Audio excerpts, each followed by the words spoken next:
तो ये मैंने इसको सेलेक्ट किया हुआ है, जहाँ पर हमारा लिखा है फ़ॉन्ट है, इसको मैंने सेलेक्ट किया हुआ है। तो ये स्टाइल के ऊपर चलते हैं, ये हमारे पास स्टाइल आ रहा है यहाँ पे। तो ये स्टाइल के ऊपर रख के मैंने क्लिक किया। तो क्लिक करने के बाद आपको इस तरह का एक डायलॉग बॉक्स हमारे पास सामने खुल के आ जाएगा।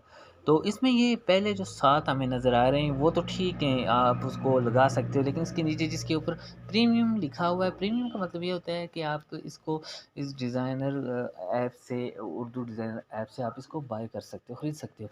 तो हमने किसी चीज़ को भी बाय नहीं करना, बल्कि हमने ये जो हमारे पास मौजूद है, हमने इसी के ऊपर अप्लाई करना है, जो फ्री ट्रायल में फ्री चीज़ें हमें दे रहे हैं। तो इसके ऊपर आके आप क्लिक कर दें, जब क्लिक करेंगे तो ये अप्लाई आएगा, ये अप्लाई हो गया। इस तरह बाज़ औक़ात ये पूछता है आपसे कि आप इसको अप्लाई करना चाहते हैं, तो वो अप्लाई कर सकते हैं हम उसको, वहाँ से ओके करके तो आप अप्लाई कर सकते हैं। ये देखें हमारे पास मुख़्तलिफ़ इसका स्टाइल्स में कलर्स में ये हमारे पास आ गया।